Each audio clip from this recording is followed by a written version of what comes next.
Ang lalawigan ng Laguna ay kilala bilang isa sa mga makasaysayang lugar sa ating bansa, kung saan ay nagiging pasyalan na ito ng mga nagpapakadalubhasa sa pagiging mananaysay o di kaya mga estudyante na nais masilayan ang lugar na kinalakhan ni Gat Jose Rizal. At isa nga rito ang bayan ng Binyan, kung saan makikita ang sinasabing eskwelahan kung saan pumapasok si Rizal noong siya ay naninirahan sa kanyang kamag-anak na mga Alberto. Sa may plaza ng Binyan ay masisilayan ng Alberto's Mansion, Kapitolyo ng San Isidro at ang estatwa ni Jose Rizal na dinadagsa ng mga bata at matatanda upang kumuha ng litrato. At maliban sa mga historic things na ibinibida dito, ay mapapansin din ang pagiging organized at ang kalinisan ng bayan. At sa aming pagmamasid ay nakita at nakilala namin si Kuya Joel, 50 taong gulang na noong una ay nagboboluntaryo lamang bilang isang kabalyero sa Binyan Plaza at di kalaunan ay naging isang opisyal ng kabalyero. Kamusta naman po yung pagiging tagapagbantay sa ating isa sa historic place po dito sa Binyan, sa Laguna? Masaya, pero matrabaho din. Kasi akala nila pagbabantay lang yung ginagawa. Pero actually, monitoring, security, cleanliness, update sa mga nangyayari dito. So marami. Paperworks. May paperwork. Yes, mga weekly report, mga daily report. Kung ano yung nangyayari dito para ma-maintain yung cleanliness and security ng plaza. Hindi lang enough na magbantay. Kumbaga, marami pang ibang ginagawa.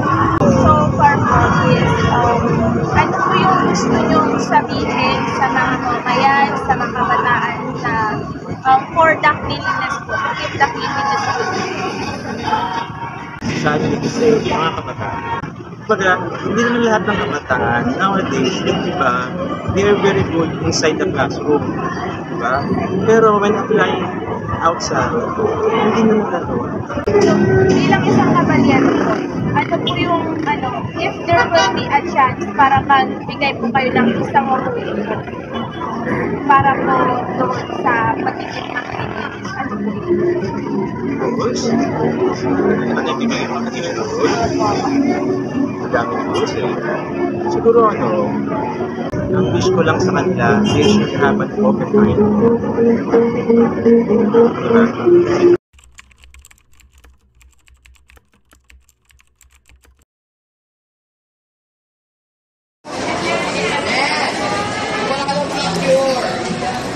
Maliban sa Binyan Plaza ay matatagpuan din ang palengke ng naturang bayan.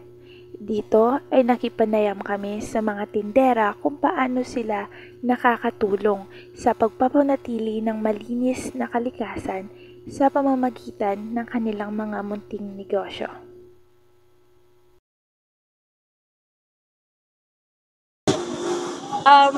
Kuya, kamusta po yung pagtitinda niyo dito? Ito, hindi naman masyadong matumal. Tama lang din. Ay nga pala kuya, ano nga po pala pangalan? Celestino, Ilan taon na po kayo?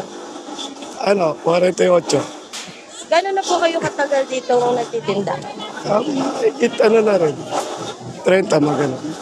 Eh nga pala kuya, yung mga ginagamit yung plastic kasi ang talakay namin is care for the earth. So yung mga plastic na ginagamit nyo, paano nyo siya tinidispose? Ito, katulad na ito, kasi bawal ito eh. Mahirap kasi di ibigay yung Paano nyo siya tinatapon sa tama ba or sa biglang tapon na lang gano'n? Ay, yung bumibili namin na tatapon. Kami, at binibenta lang namin. Ganun lang. Bilang isang nagtitinda po ng mga, ay gumagamit ng mga plastic, paano po kayo makakatulong sa kalikasan na mapabuti ito at hindi masyadong masira? Yung bawal na plastic, huwag gamitin. Mas okay. Kaso, kalimitan nyo yun. Mga madaling yung mga nabubulok ang nagagamit eh. Kasi hindi madaling mabutas. Hindi katulad ng mga hindi nabubulok. Nabubutas kagad. Sunod naming nakapanayam si Tatay Alberto na mahigit 20 taon nang nagtitinda ng isda bilang kanyang hanap buhay. Kamusta naman po yung mga bentahan nyo po dito? Okay naman. Kami po kasi, nag-i-interview po kami. Ini-interview po namin kung paano nyo po tinatapon po yung mga kalat po. Syempre po, kapag Nilalagay naman sa tamang basurahan para hindi kalat. Gano'n na katagal na po kayong nagtitinda dito? Matagal na po. Mga 20 years po. Bilang naman pong isang nagtitinda po sa mga ganito or bilang pong isang mamamayan, paano naman po kayo makakatulong sa mga paglilinis po? Paglilinis. Nagbigay ng mga tigsam po para may maglinis. May tagalinis talaga. Ayon kay Tatay Alberto ay bukod sa pagtatapon sa tamang lugar ng kanilang mga pinaglinisan ng isda ay sila'y nangungupahan din ng naglilinis upang sa gayon ay kahit sila ay pagod sa pagtitinda ay natitiyak pa din nila na malinis ang kanilang pwesto at ang kanilang kapaligiran. Sunod naman naming pinuntahan si Ate Jinky na sa edad na 35 ang pagbebenta ng prutas nila ng kanyang asawa ang siyang bumubuhay na sa kanilang pamilya. So far po, kamusta po yung pagtitinda po natin? Bilang isang tindera po ng baka po tulong. Paano po kayo makakatulong sa pag-i-maintain po na kalinisan ng ating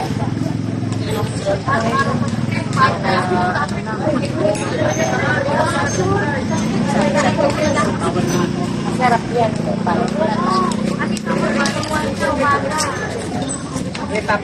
Kasi alam po natin na pagbukas po, hindi po, parang certain lang po yung parang freshness po nila. So paano po kapag pagbukas po sa inyo po, binitis po sa inyo po, ano pong ginagawa nyo sa hindi na-bargain natin. O kung baga po, pag-bargain po, parang mas mura na po sa original price. Parang hindi na kami